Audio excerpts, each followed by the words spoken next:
Okay, so with this exercise, we're combining a few movements. What we're doing is your traditional single leg RDL, and then we're coming up into a march. As you can tell with this band, it's going to pull me in, it's fighting my balance. We're combining a Pallof press at the top to resist this rotation and resisting this hip falling out. So if I show you from here, it's a little different pull on the anchor. Ideally, you want the anchor to be directly to the side of you, pulling you to like a 90 degrees, okay? But if I show from the front, I go to do an RDL. Now I come up and I go to press out.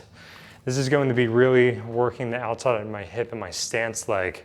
This is really important if we're talking about single limb stance stability. And then the Pallof press is working your core and your hips even more. When you go to reach out with that band, you're gonna feel the outside of your hip and your abs really working to maintain that balance.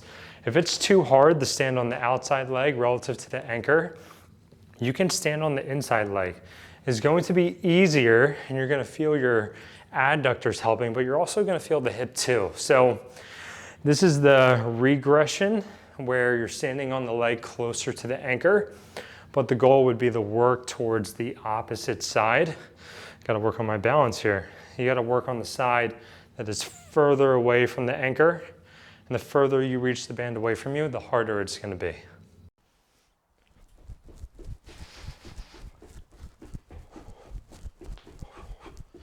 All right, so with this exercise, we're getting into a squat position, but then we're sort of running in place, staying low. So the entire time that I'm doing this exercise, I'm trying to think, don't hit my head on the ceiling.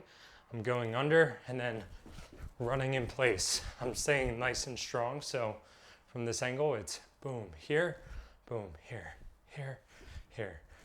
And then just add speed. Don't hit your head on the ceiling. I want to talk a little bit about running cadence. So running cadence just refers to how many steps you take within a minute while running. So if you're taking a lot of steps, you're going to have a higher cadence, maybe 170 steps per minute. Or if you take longer strides and you run slower, then maybe you're going to have 140, maybe 150 steps per minute. We like to talk about running cadence because there's a lot of research to show if you're dealing with knee pain, you can increase your cadence by 5 to 10%. How to figure this out? Ultimately, you just need to take a video of yourself running and then you can count the steps, or what we would recommend is download a free metronome app, typically started at 150 to 160 beats per minute, and then just start running. And then you can mess around with the metronome and just find out basically what you run to. There is a caveat to that though, because if you start the metronome, your body may adapt to what the metronome is. You may start changing your cadence based on that. So you'll have to play around with it, but you'll find a cadence that it feels normal. That's your running pace. And say that you're dealing with a knee issue, you can increase your pace by maybe 5%, even up to 10%. We wouldn't recommend doing more than that.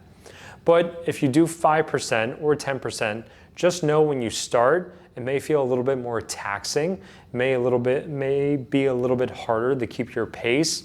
However, increasing your cadence helps with getting your foot more under your center of mass versus in front of you, which is going to decrease the force and the demands on your body, and it tends to be a little bit nicer on the knees. So you can try that out, but that's the gist of running cadence and how you can make a small adjustment to your running cadence to improve knee issues.